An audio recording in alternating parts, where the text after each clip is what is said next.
All right, guys, welcome to episode number 23 of the ConquerMe Podcast. I am sitting here again with Jess Sowards from Roots and Refuge Farm, and they have an amazing YouTube channel as well. If you guys are watching this, you probably know that. Jess and I have met one time, and it was so great that I wanted to bring you on again. So I really appreciate you being on the show, and I'm excited to dive into some things that you shared recently about your own health and fitness journey. Yep. Obviously, this is not necessarily your niche, right? You're obviously homesteading. Health and fitness is my niche, but you're a client of mine now, and you've gotten amazing results. And I think your people can really benefit from just hearing your story and your vulnerability, and also learning some things that are really working for you that maybe they could try to implement. So welcome. Thank you. Thank you so much for having me back. Absolutely. It's always great. So first thing I want to just jump into, and I don't want you to completely rehash your story, right? But I do want to pull some bits and pieces from that. So if you guys didn't hear the first episode that we did, Jess and I met through just you being in town, but then you eventually became a client. And our first conversation was really around your illnesses that you've been fighting with, right? And you shared some things with me about dealing with some autoimmune things, and you were kind of coming into the gym. I didn't realize like how much you were dealing with and how severe it had been. So why don't you just talk a little bit about where that started for you? So without going into the long, drawn out version, but what were some of the things that you were dealing with? Because a lot of people would maybe assume you grow your own food. You guys are very health conscious, right? Like you go through the trouble of owning a farm and doing all the things. So it would be kind of odd to think that maybe you were dealing with autoimmune things. Right. But talk a little bit about that and then just how you found the gym. Yeah, absolutely. Interestingly, my journey into any sort of awareness about food was when my second son, Asher, which he's in the gym now too, you're familiar with him. Whenever he was born, he had allergies. And in order to nurse him, I had to start reading food labels. And so that was like the eye-opening moment, which has been 15 years ago or more than that now. He's almost 16. And I had always loved the idea of farming, but that was when it became about food and health. So I've kind of been in a place of awareness about what I was eating for a long time. But I had a lot of kids, even growing our own food. We were still eating like a pretty like carb heavy diet. Standard American diet. I mean, we didn't do a lot of like going out to eat. We haven't had, kept sodas in our house in a decade. Like there were a lot of things that I would look at and be like, I've really tackled the food thing. Yeah. But we were still consuming just a lot more sugar and breads. I mean, I made bread every day, and it was a very homesteady thing to do to like make bread from scratch every day. It's from scratch. It's got to be healthy. and so it was definitely a journey. I have had health issues since I was really small. I had issues with my urinary tract. I went through a really cool thing when I was a young woman, 18, 19, where a lot of that was like healed truly miraculously, like medically documented. And then a little while later, a few years later, I started to have some more issues. It was actually, the onset of it was after I had an IUD put in. Okay. Which now I can't quite pinpoint that because it was 15 years ago. And it was, there's no way to go back and get testing done and link things now. Right. But it started some issues that were pretty ongoing. And I went through just the medical community was put with a urologist because that's where my history was. And they were never able to tell me why I was getting such chronic infections, why I was having so much pain. They just kept putting me on antibiotics. And eventually, they gave me another 6-month round of antibiotics. I crumpled it up, threw it away. That was 2008 or 9. Seems to be kind of the standard. If there's any form of infection or anything, just don't worry about the root of it. Just throw some antibiotics at it. Exactly. And I went kind of holistic routes at that point and just sort of managed the fact that I was very, very prone to infection. And I did pretty okay with that for several years. And what happened, I think, I don't know for sure yet. I really don't have exact diagnosis at this point. But when we moved here, 2021, a lot of stress and we didn't have our good food. We didn't have the homegrown food. I wasn't pushing myself to work in the garden. Now, I had always done that with a measure of pain. I had always done that with a measure of managing infection. I was living as healthy a life as I could for a person who was still somewhat sick. Which is incredible how you can adapt to that and not even understand the pain that you're going through. You just 100%. learn to adapt to it and manage it. I think so many people are probably living with a measure of pain and a lack of ability that they don't even realize. Because that's how I was. I'll get to it, but whenever I started to feel a lot better last fall, I thought that being nearly 40 just meant you just hurt, your body hurt. Like I was going to the chiropractor every week or two, getting my hips adjusted because my hips hurt so bad, and all these different things when it was just inflammation. Yeah. And so I kind of spiked with a lot of issues in the summer that we moved here because we did fall into a lot of convenience foods. I didn't have food in my yard. I didn't have the need for so much physical activity. Right. Plus, we were under a ton of stress. It's very stressful to move your family and your farm 700 miles. I would imagine this probably comes with some stress. Yeah, it was a lot of stress. And so I decided, well, I'm going to go back the route of regular medicine. I'm going to go, I don't have time. That's the thing that I had in my mind. Yeah. Because I'll tell you that if you're going to go a more holistic route, it takes way more time, willingness to try things, maybe slowly dissipating the symptoms rather than attacking the symptoms and trying to knock them out because you're going after the root of things. So two ways. Yeah. You go to a doctor and they say, do this. Yeah. And you follow directions. Maybe it works, maybe it doesn't. That's super easy for the most part, right? You got to go get the prescription filled, which is probably what they're going to be treating it with. And then you take it and you hope that it works out. The other way is you have to go through trial and error, and it's time and it's discipline and it's discouraging. Yeah. And so, I want people to understand like there is a difference, but when you start to seek self-discovery and try to figure these things out on your own, it can be much more rewarding long-term. And I think that we do have a fast food mindset in our culture. I mean, I definitely did in that, even being a pretty health conscious person who did a lot of hard work to grow food and cooked from scratch and all those things, I still had this feeling of like, I know I need to get better, but I don't really have the time to commit to this being the number one thing I'm trying to do right now. And so I started going back to the doctor. I actually did find a doctor. She's actually a nurse practitioner that I was going to in Saluda that I really liked because she actually would listen to me. But I ended up going to a urologist and kind of had the struggle. I went through laughably similar as I had gone through in 2008. The same exact process. The script. 15 years later of going a year, having tons of invasive procedures done, literally taking intense antibiotics for 40 days at a time, and then being told, well, here's another prescription. Right. And the last time I went there, it's so funny. I did the exact same thing as I did 15 years ago. And they basically said, well, we can just put you on a daily antibiotic. And I said, until when? And it was just this awkward silence. And I'm like, oh, you mean until I die? Like, that's the plan?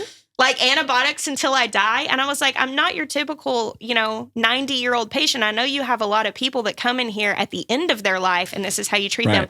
I'm 36. I still have something left to do here. Yeah.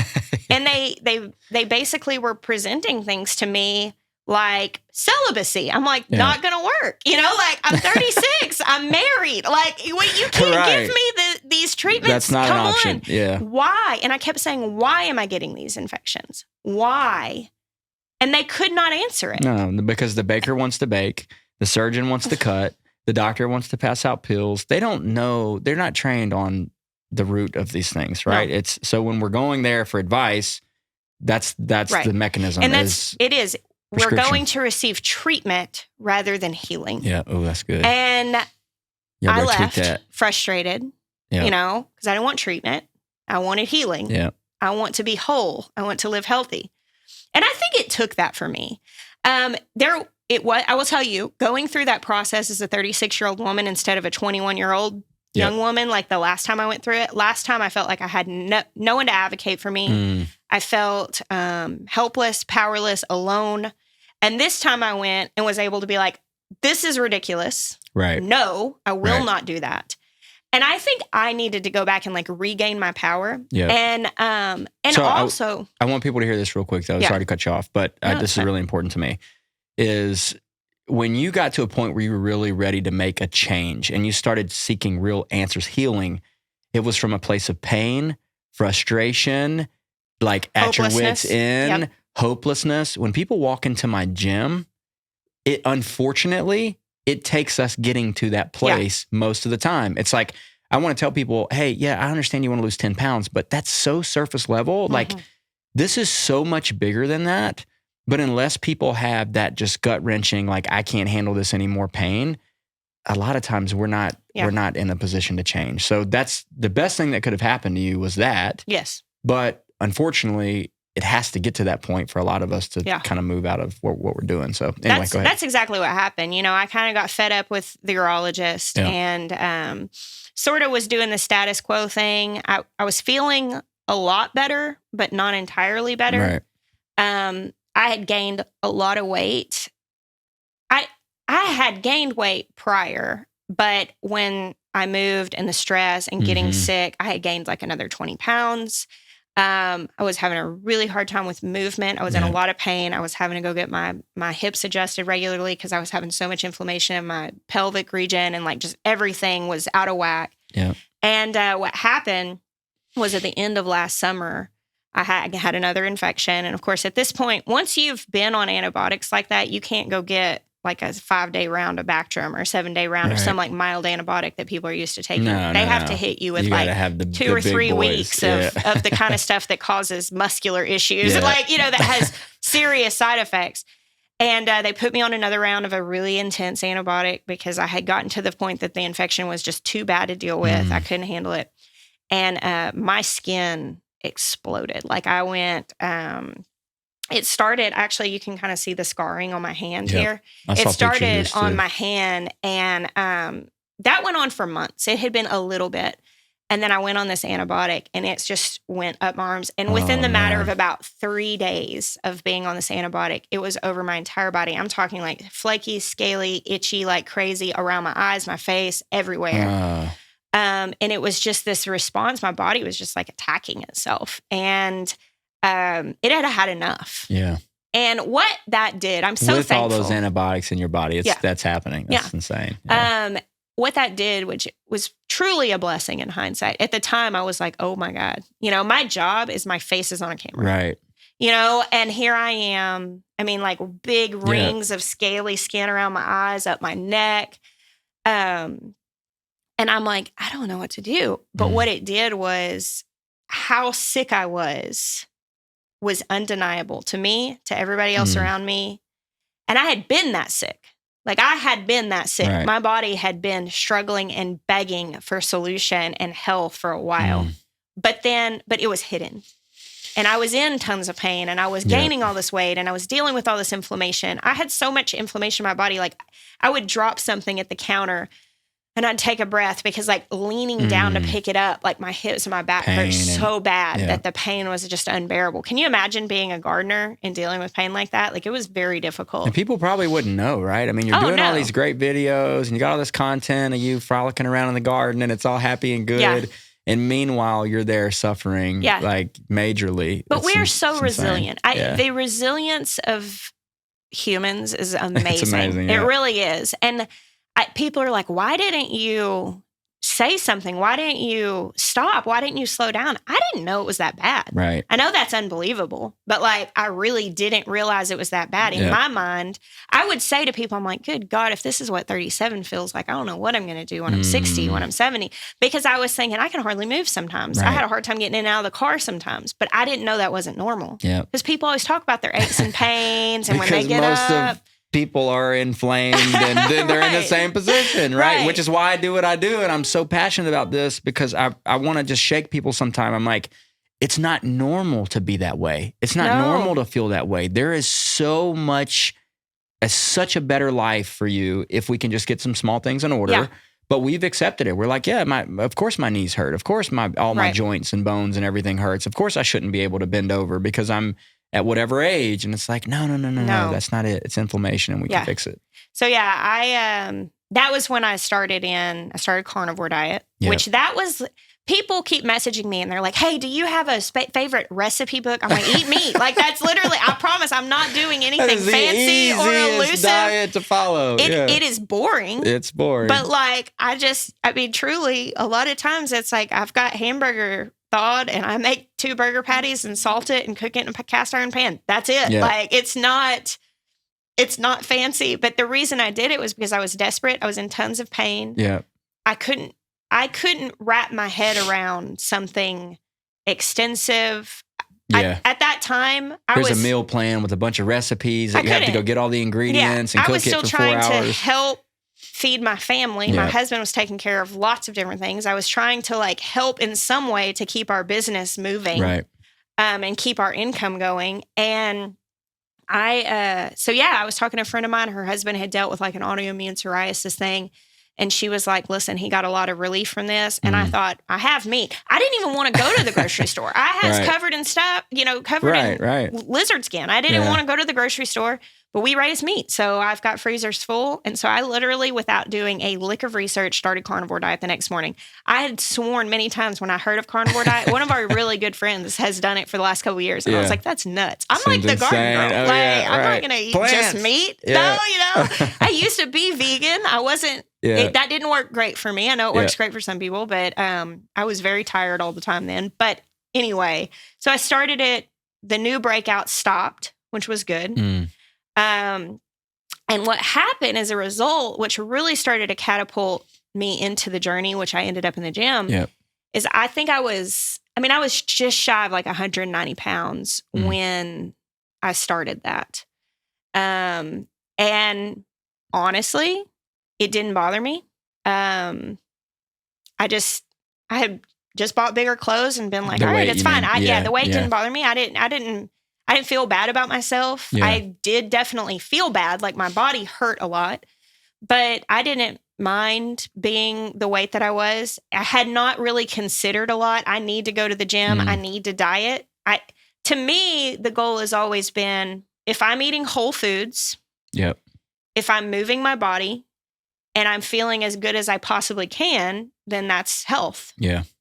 Now, I didn't realize that what I thought as good as I possibly can was I had really lowered the bar. There's on levels that. To this thing. Yeah. And I just didn't know. But I just started losing weight like crazy. So like I was 100, close to 190 pounds. And within the first few weeks, I had lost like 15 to 20 pounds, which, if you're dropping weight like that, you're not losing 15 to 20 pounds of fat. You're losing inflammation. You don't burn 15 to 20 pounds of fat. Not while you're consuming that many calories. Right. I was consuming a lot of food.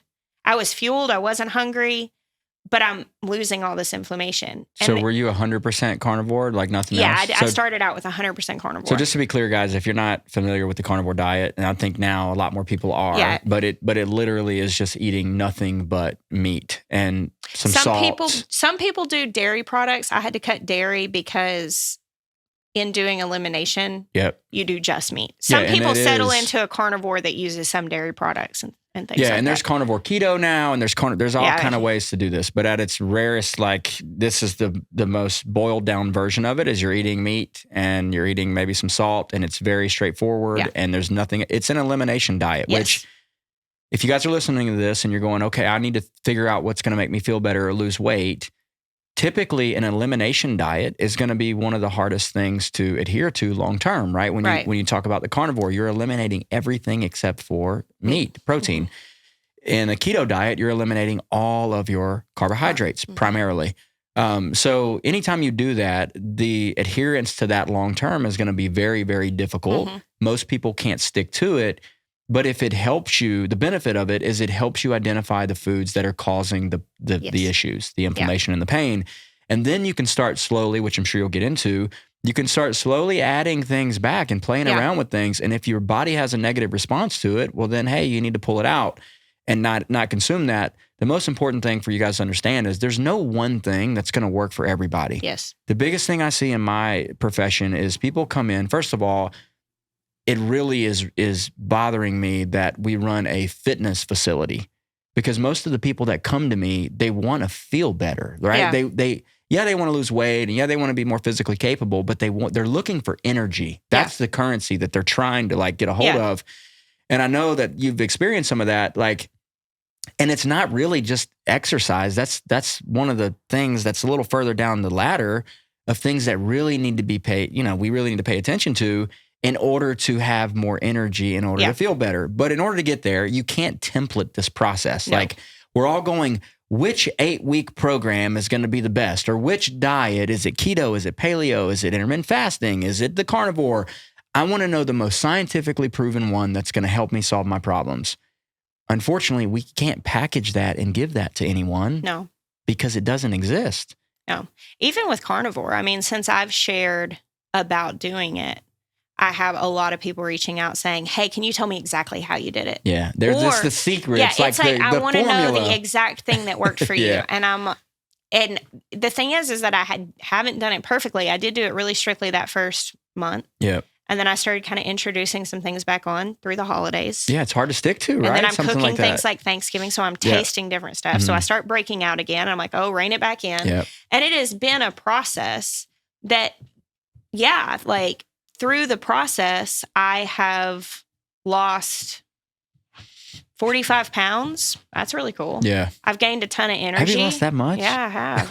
By the time I came into the gym, I had already lost like the first 25 or 30. Okay. So the reason I came into the gym was with starting that and losing all of that weight really fast. Yeah.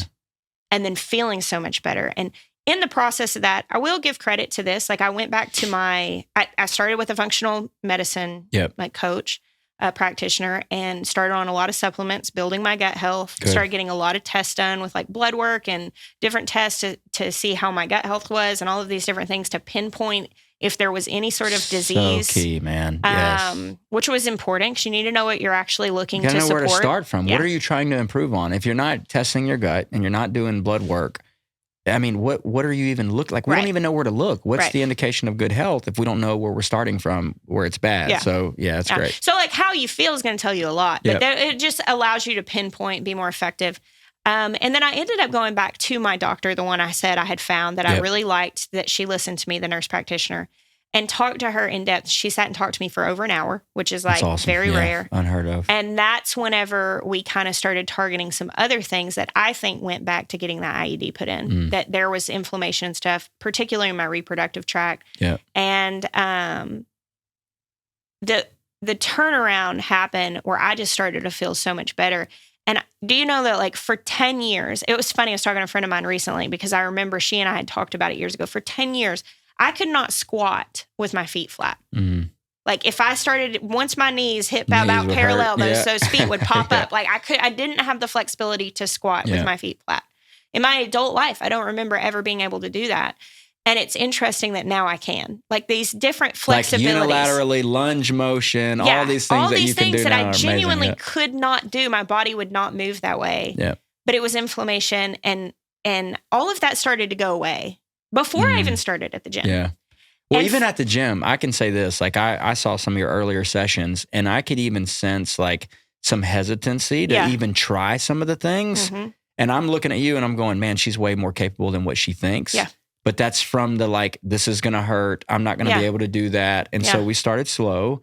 And then now, I peek in there and you're crushing it, which is awesome. So now I do. I definitely have the confidence now of like, the worst thing that's going to happen is I might like fall over. You know, like, I mean, just go for it. And usually you don't. I mean, I have, but usually you don't. But yeah, I started at the gym because as I began to regain that health, I realized the bar of how good I can feel has been set so low in my life. Yeah.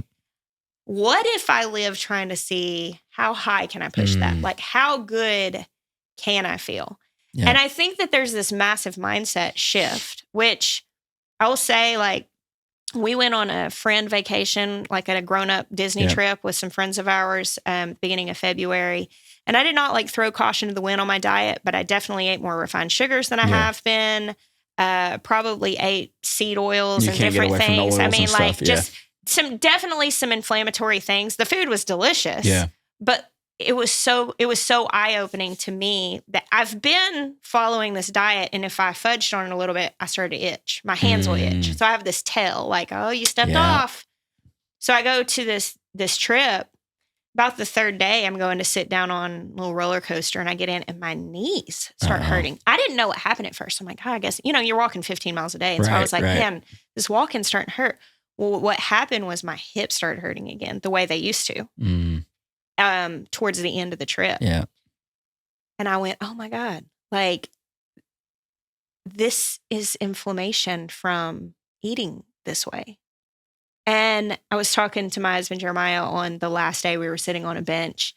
And like the last day I just fasted. I was just like, I can't. Yeah. I fasted the whole drive home. And like the day I got home, I dove back into carnivore, just trying to regain it. And I told him, I'm like, what have we made normal? And I'm looking around and I mean, just like the bloating and the shape of our bodies and the things that like I was there.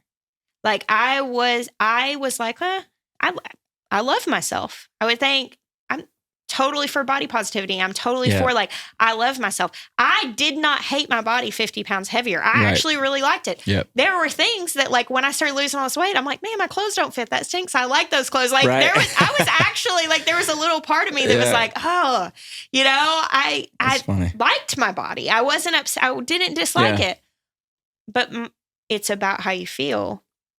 And to me, I get really frustrated when I think of what we've settled for in humanity.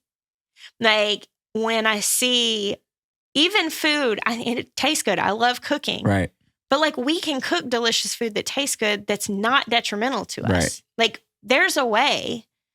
And I want to get better at that. I want to see the areas where I am cheating myself that high bar. And also raising my children with a lower bar. Like I want to raise my children that they understand what health is, that they're aware, they listen to their body. Gosh, we just don't listen to our bodies. And I don't want to get too far, like, I don't want to get too far on a high horse about it just because I feel like I'm on shaky ground a little bit. Right. Like I'm grasping the importance of these things, right. But I don't ever want to sound judgmental on it because I was just in the place of not realizing. Yeah. But also you kind of get to this place that you want to tell people like, hey, you could feel a lot better. Yeah. Just I shared that video with you. Yeah. I shared kind of my journey and the comments on there. Now that that's a month old, there are a lot of people coming on there saying, I'm telling you, I know. Thank you. I'm trying this new thing. And I didn't know I could be out of pain. It's why I got into fitness 15 or whatever years ago is like, I experienced some of that myself, right? Coming through childhood, grew up in a very poor home. We ate nothing but welfare food and sodas and just garbage. So my mom was a drug addict. So I was born that way. Like my body was under severe stress and inflammation and from literally in the womb, right? From the start. And so I didn't know what it was like to feel better. And so I went all the way through my teen years until I was 18 and started to straighten up my life and like, all right, I want to start exercising, right? Yeah. So I start getting into fitness. And then it was like, I want muscles, but all of a sudden I'm feeling better. And then I'm like, maybe I should eat a little bit differently. And I start doing that. And it's like the veil is pulled back and I'm going, man, this is a different level of life, of living. Yeah. I'm much more capable. I have much higher like mental clarity. What is this? And the more I went down that path, the better I start to feel. I'm like, I got to share this. Yeah. Now, 15 years later, I sit in front of people and I don't want to be judgmental either. It's just very difficult because the norm is to feel that way. And most people aren't even aware that they're living that way. And so I'm going, hey, like there's such a better way. And they're like, no, I mean, I'm fine. I'm happy with my body. I can get in and out of the car okay. And of course there's some pain and I don't sleep very well and I'm on a couple medications, but so are all of my friends and all of my family. Right. So why would I want to be radical and go get healthy? It is uncomfortable. I mean, it's an uncomfortable place to go. Yeah. I mean, it's hard when like you can't go out to most places to eat. Like if I've made the exceptions of like, okay, I'm going to go to this place and just do the best I can in ordering, but I'm going to feel it. Like oh yeah, you can ask them, hey, can you cook this in olive oil instead of vegetable oil? Hey, can you whatever? But you're always the person that's like the pain in the butt at the table, asking for all of these exceptions and asking all these questions, and then you're still going to feel it. Like it's still going to end up that way, and it's hard to make the choice to be that But I do actually believe that we can build cultures. And though it's hard to like step off on doing something differently, eventually you will build a culture. And it's funny because my children are being raised hearing me say these things, and they're hearing me, like, I'm trying to address where my kids are eating a lot of grains and different things that we like rely on, especially for things like school lunches. And I'm doing things like, okay, well, if we're going to eat bread, it's going to be homemade. So it doesn't have a lot of additives, and it's just going to be for sandwiches, and it's not going to be for all the meals, and going gluten-free in a lot of places and grain-free in a lot of places. And like trying to apply this for my kids and talking to them about why.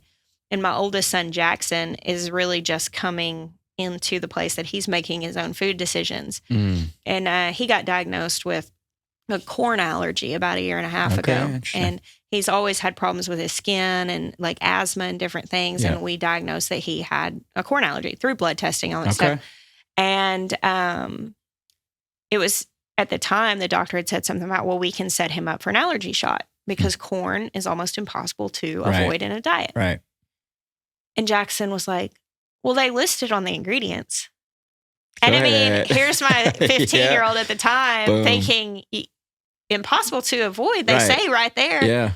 But like most 15-year-olds are not reading ingredients. That's solid. You know? And when you drink lots of sodas and drinks that have corn syrup in them and all these different things, like the idea of, oh, you got to quit corn. If you're having to cut out all your diet, but in our home, all he had to cut out was the corn chips and the popcorn and the corn products, because we don't eat stuff that has corn syrup in it and all that. And that was very affirming then. And I do think that the health and the healthy relationship we had with food because of growing it aided us in making these decisions. But also, I want to encourage people, even if you're starting from scratch, where you are having to be like, oh, man, this means I can't do sodas. This means I can't do this. I think looking at it from the mindset of the culture that you're going to build in your life, and then consequently in your family, and then the people that are close and engaging with you, like culture is contagious. I mean, if you have a conviction and you're willing to live by it, people will come to a place that at least they honor it.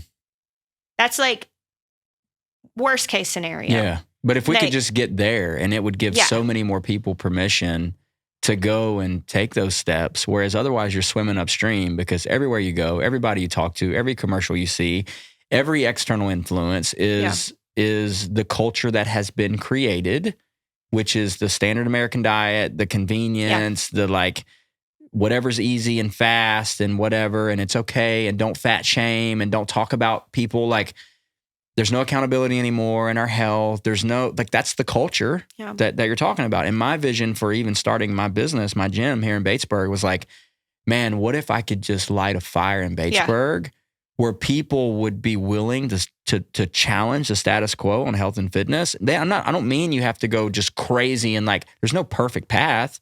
But what if you could just start saying, hey, wait a minute, like, I want a second opinion on that. I want to look at that a little bit differently.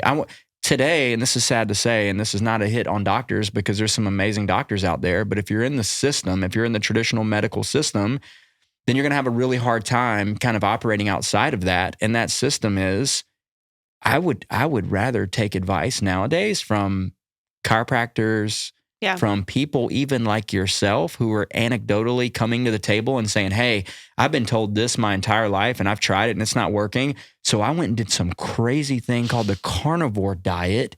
And all of a sudden I feel amazing. I mean, it is crazy. I know it is kind of wild.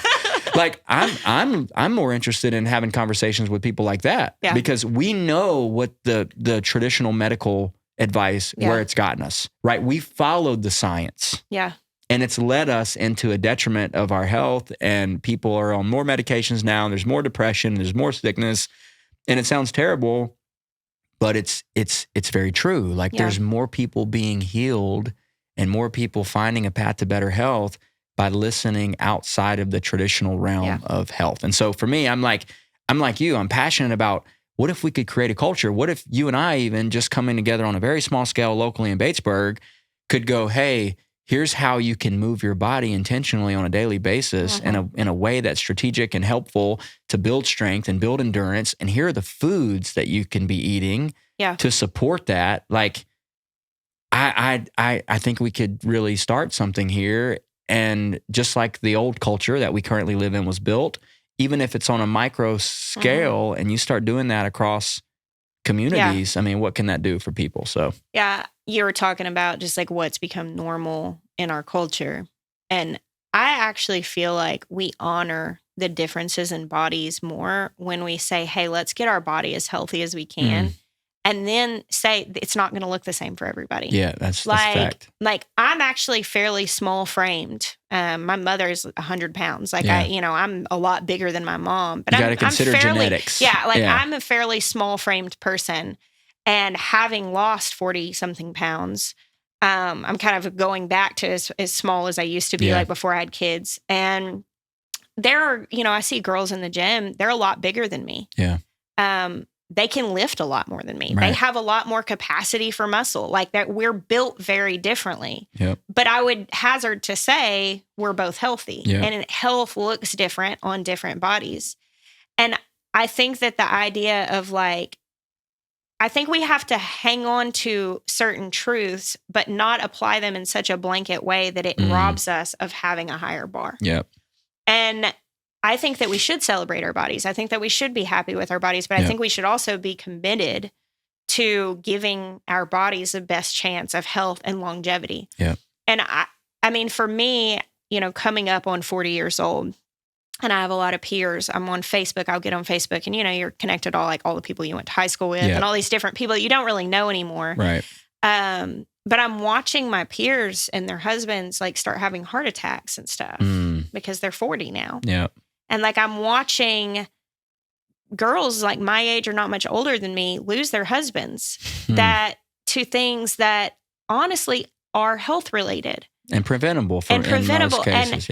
And at what point do we say, I'm going to make the decisions now for health in my 70s and in my 80s? I'm going to make the decisions now for longevity, rather than waiting until it is the ship is sinking and we're trying to slow the sink.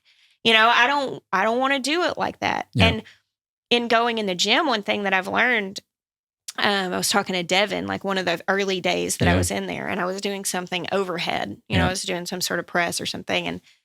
And I was like, wow, I got nothing. I got no muscle mass here. This is not moving. Now I could pull, I could do anything squatting. All of my muscle was the stuff that you naturally get through gardening. But I had nothing as far as an overhead press. Yeah. And I'm starting with 8s, maybe 5s, I think. At one point I was working out with 5s and Devin pushed me to get 8s. And I'm like, what? And now I'm using 20s and 25s in 4 months, because our bodies respond, but you have to do something. Yeah. And he told me then, I remember him saying, he goes, women often come in here, especially over 40. Yeah. And that's the hardest thing for them is that muscle group.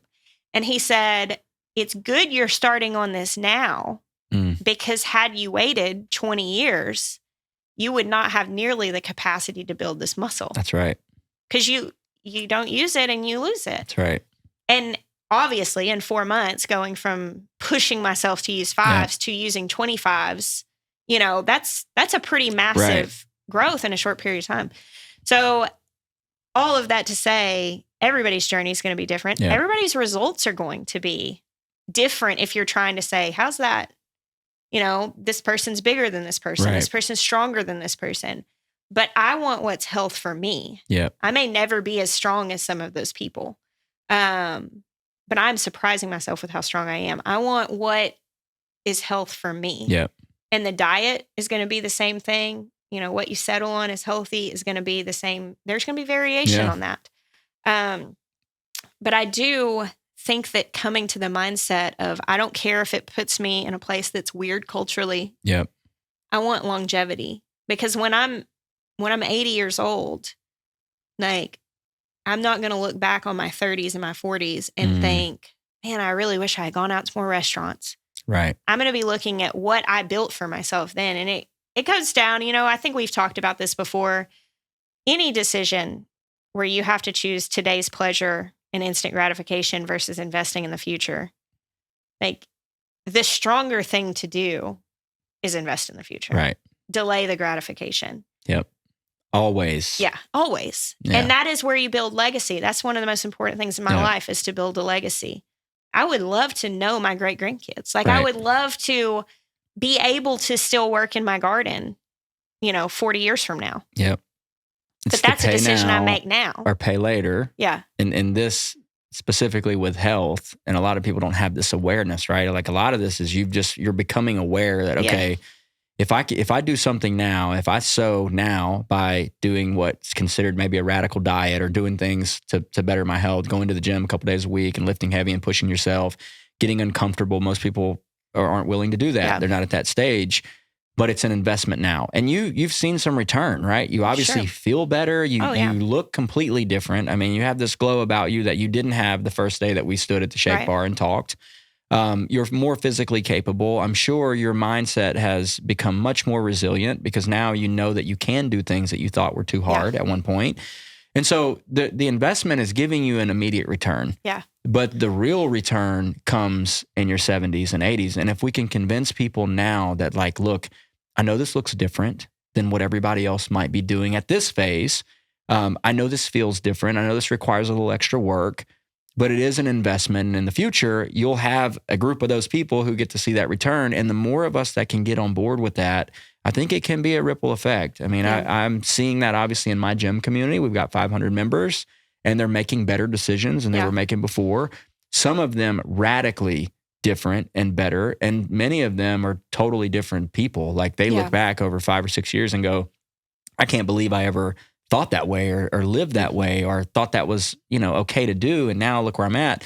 But it does take a tremendous amount of effort and education and willingness and awareness to challenge what we're being fed through either traditional medicine or media or any other outlet that we would tend to go look to for support. So I think it's important in talking about these things to I love being an encourager and just speaking life into people because for me, when I was in pain, when I was inflamed, when I was just trying to survive this ongoing infection, which caused so much pain and so much, honestly, disability in doing things. Yeah. I wanted to love myself. And the way I did that was I made peace with where I was. And I think that was what, maybe there is going to be a period of that. Maybe that was a step in the journey of loving myself enough to refuse to leave me where I was. Yeah. But I think that until people are convinced that they are worth the effort, that their life is worth lengthening, that why would they delay the gratification? Right. I mean, I think there's this poverty mentality, which, that we talk about poverty mentality and abundance mindset. Right. And poverty mentality is this mindset that comes when all you've ever known is not enough. And it's why I read this article once talking about really impoverished places and where you'll see people that are much more likely to stay with a cigarette addiction when they're living paycheck to paycheck and they're scrounging change to buy those cigarettes versus a person who has plenty of money to buy the cigarettes and then decides they don't want that addiction anymore. Right. Because when you're in the mindset of, I don't have much, I don't know what tomorrow is going to bring, I might as well get the pleasure today that I can get.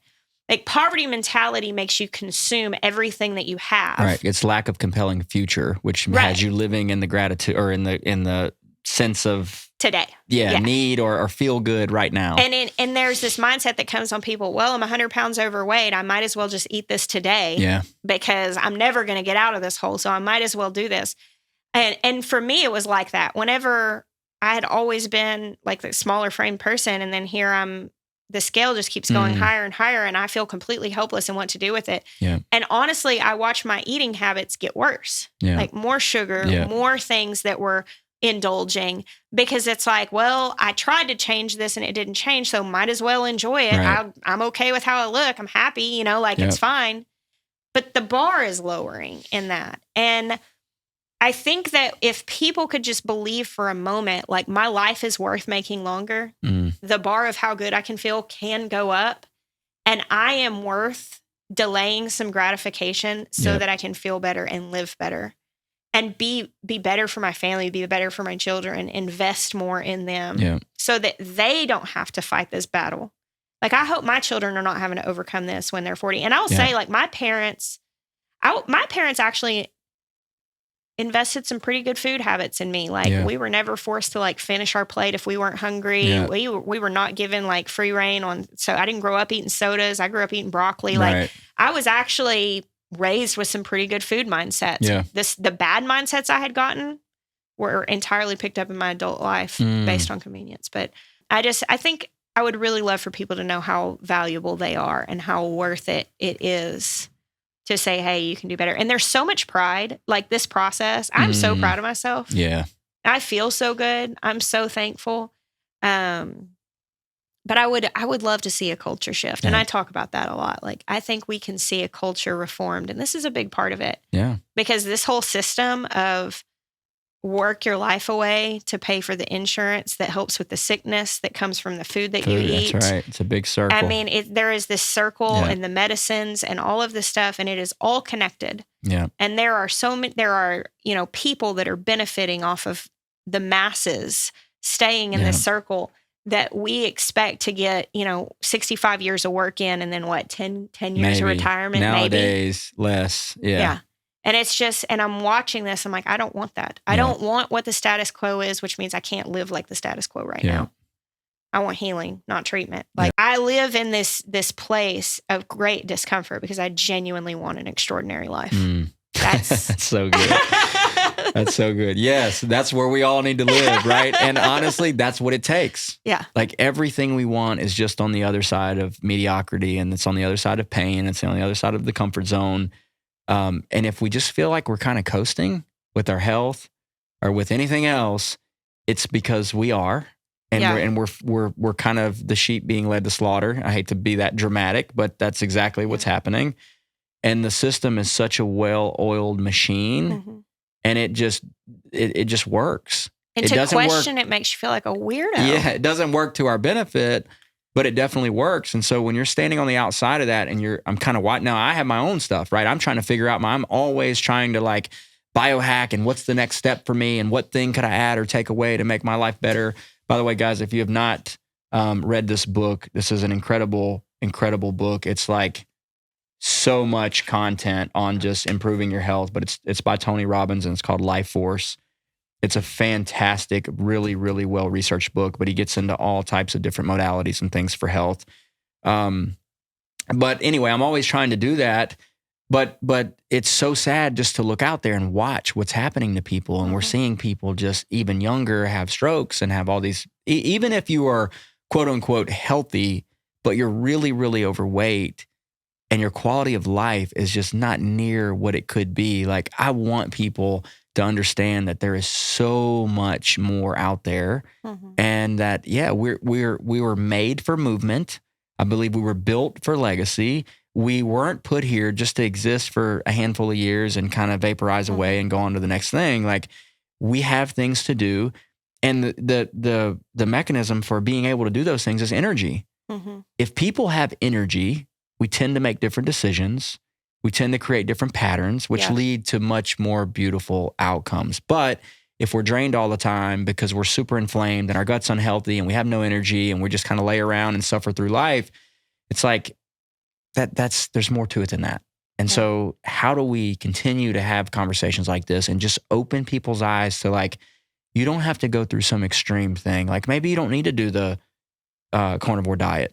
Maybe you don't need to do, but can we just start doing something to move in the right direction and start surrounding ourselves? A big issue is environment. When it comes to making changes like this in our health and fitness, a big restricting factor is our environment.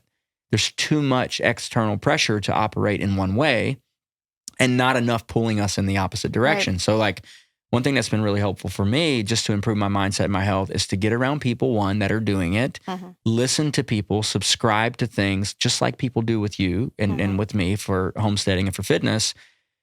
Get some external things coming in that are positive. Like, you don't want a naysayer in the foxhole. You don't want to be around people that are going to drag you down and in the other direction. So we all need to be encouraged. Yeah. And you need to understand that you don't have to have it all figured out.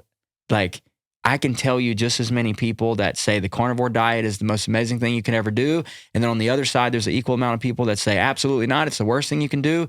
Don't wait for the perfect advice. Right. We just have to take some action and then course correct. Exactly.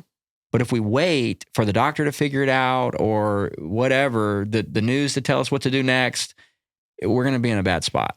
Yeah, I think that is the key. It's just personal responsibility.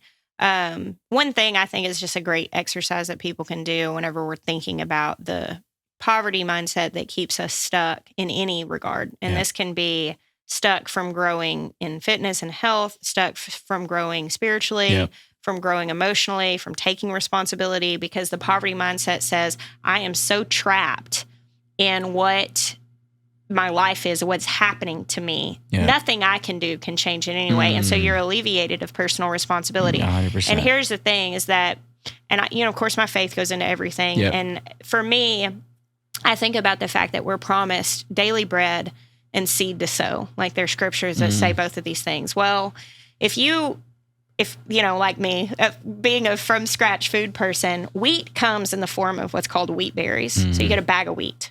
You can plant them or you can grind them and grow bread. And you receive your daily bread and your seed to sow in the bag of wheat. And sometimes you have to choose, am I going to have a field full of wheat tomorrow or a full belly today? That's good. And there is this promise that happens when you say, I'm going to plant it. I'm going to be hungry today, knowing that I'm investing in a massive harvest tomorrow. And I think because our life is such a fast food culture with instant gratification, and there are so few opportunities to actually embrace discomfort and pain, that if we will do that and stop trying to get out of it, you want to know a great way to exercise this? Leave your phone at home. Oh my gosh, You want to talk about discomfort? We're all so addicted to picking up our phones and that connectivity and that dopamine. Yes. Like I intentionally often go to my garden without my phone. And I'm going to reach for it 27 times while I'm out there. Same. And when I'm reaching, what is actually happening in the pathways in my brain is reaching for the dopamine hit of connectivity. That's what's actually happening. Feel better. And when you reach for that and it's not there, what do you feel? You feel like this instant of like almost panic. Everybody knows what I'm talking about. I know I'm not the only one that like is used to picking my phone up. Right. And when you allow that to happen and the discomfort comes and the first hour passes and you have that feeling, walk to the house and get the phone. You leave your house. Are you willing to go run your errands without your cell phone if you forget it on the counter? Like you have this feeling, but when we say, oh, this is uncomfortable. And what I've started to do is say, oh, this is uncomfortable. I'm putting the seed in the ground instead of eating it right now. And sometimes it is day by day. I'll tell you what, Jay, I wanted to quit that workout this morning so bad. I had to come in here. I came straight from the gym in here.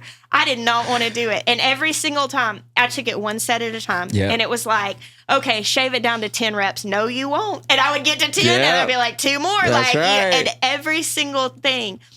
I was convinced I was not going to do the finisher. I was convinced I was going to cut reps off the whole time. But it was every single move I had to say, put the seed in the ground, put the seed in the ground, put the seed in the ground. Mindset, baby. Mindset. I will not live in poverty here. I will not. And since coming to that place, and that has been the overcoming thing for me this whole time. And building the YouTube and all of those things has been that realization. It was just a revelation that came in prayer. The daily bread and the seed to sow come in the same form. You have to have the discipline that you do not eat it all if you want the field of harvest tomorrow. You have to face the discomfort today in order to have harvest tomorrow. And now I'm living in a lot of harvest, and people are like, wow, this is working so well for me. Must be nice. You jumped on and recorded a couple videos. And I'm like, I promise you, like, this is a massive blessing. Don't get me wrong. I am so thankful. I feel completely blessed from the Lord, but I'm thankful more than anything that he showed me, hey, you're going to have to face some discomfort. And it has been, and the discipline that's been required has been very uncomfortable. But every time I feel the discomfort, the first month at the gym, do you know how many times I cried? I don't. It was so many I lost count. You just put that's the crier. We're going to put her in the corner over there. And I would start get crying. her a couple sets in. She'll be crying. I would literally start crying because I would have this internal temper tantrum happening of, I can't do this. And I'd be like, you will not quit. But listen, that's the evolution though. That's what we have to go through. Yeah. Like that is so powerful. If you put yourself in that position where it hurts and it's uncomfortable and you overcome it, what you talked about self-worth, right? If people just knew like what they were worth, that's how you build it. Yeah. That's how you earn self-respect. Yeah. Is you put yourself in a tough spot, you suffer through it and you make a decision. You don't know, like that's why I love exercise so much and moderately intense to intense exercise because it tests who I am. Like at the very core of my being, I go, okay, I have two choices. I can quit or I can finish. And I always hold on to, well, what if I finish? Yeah. But what if I quit? Like there's two totally different things. One, I'm making a deposit in the old Jay who quits on everything and doesn't have any resilience and doesn't have what it takes to finish.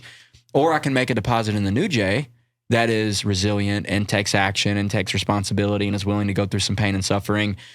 I did a podcast recently, and I don't even remember the topic, but I was talking about like if you're looking down two hallways, in one hallway there's a mouse, in the other hallway there's a lion, go towards the lion. Like if you go chase the lion, you're going to have to become smarter. You're going to have to become better conditioned. You're going to have to be stronger. The person that you have to become by the time you get to the lion is the person that you're going to want to be to live the life that you want to live. We know you can take out the mouse. The mouse is going to run. It's easy. It's comfortable. You can do that. Like we've got to learn to go, oh, there's pain. This is a good thing. I better press into it and run towards it because that's literally where everything that we want is. It's right on the other side. Yeah. And that becomes your identity when you go, oh yeah, this is going to be hard. I'm super excited about where this is going to lead. I can't wait. Like I can't wait to go through this. This is going to be really painful, but man, I'm actually kind of excited about it. What would we be capable of if we all adopted that mindset? And I think an important piece of this for you guys listening and like going, man, I really want to start improving my health and fitness, but I don't even know where to start. Just go where there's a little bit of pain. If it's difficult to walk a mile, go walk a mile. Yeah. If it's difficult to start drinking more water instead of soda, start drinking more water.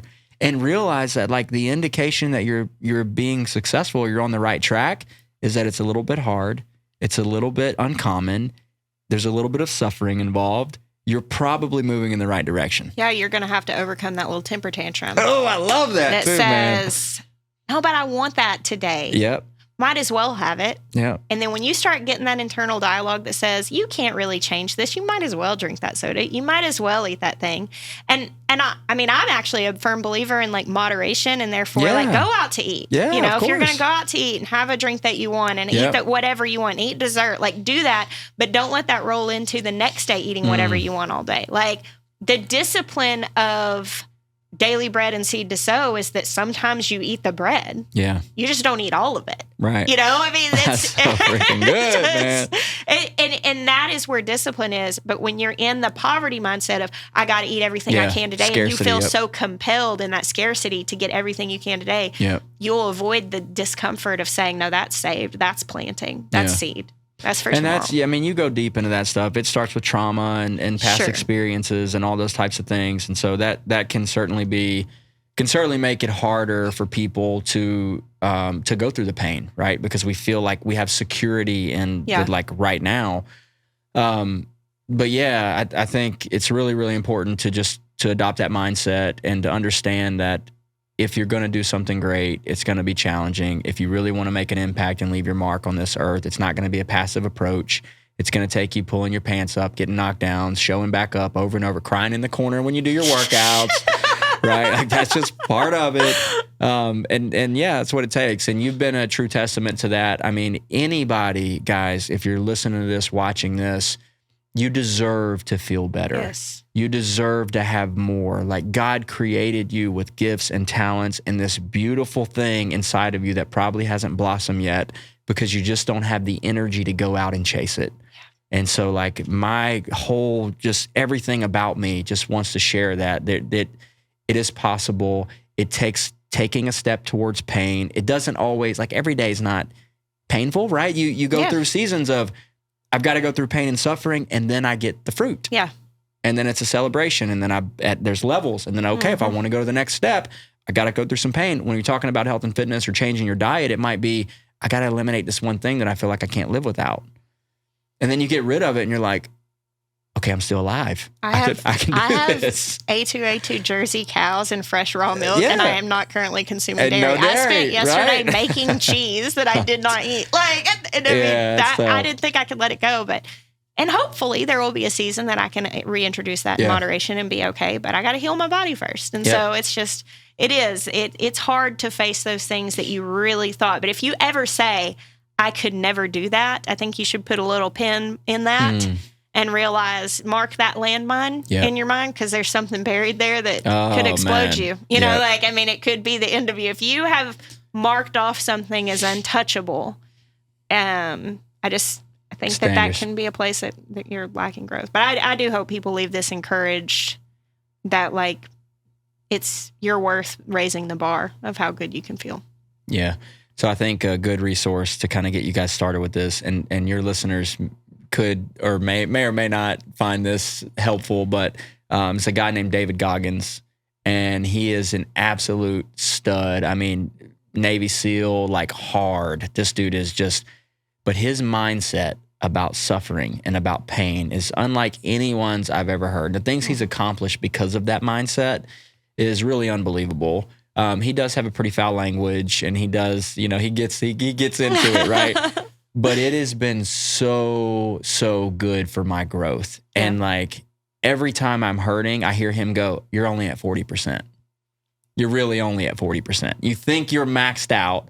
And that's in anything. It doesn't need to be physical exercise or anything like that. It's man, this situation at work is really overwhelming, and I don't think I can take another conversation.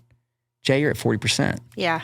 So find, again, external resources. David Goggins is a good one that you can listen to that really challenge, is it really as hard as you think? Are you really at your breaking point, or could you do a little more?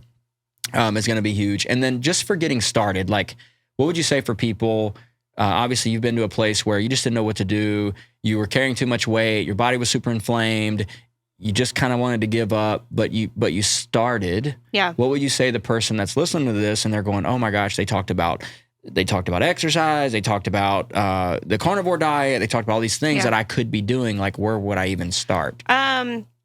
If you're curious about starting with carnivore, there are a couple YouTube channels. One is Dr. Ken Berry. The other is Eric Berg. He talks more about keto and stuff like that. Yeah, those are both keto fasting guy, but he does get in carnivore. But both of those are really good as far as getting some information, seeing some testimonies. I do think it's very beneficial to find stories of what has worked for people.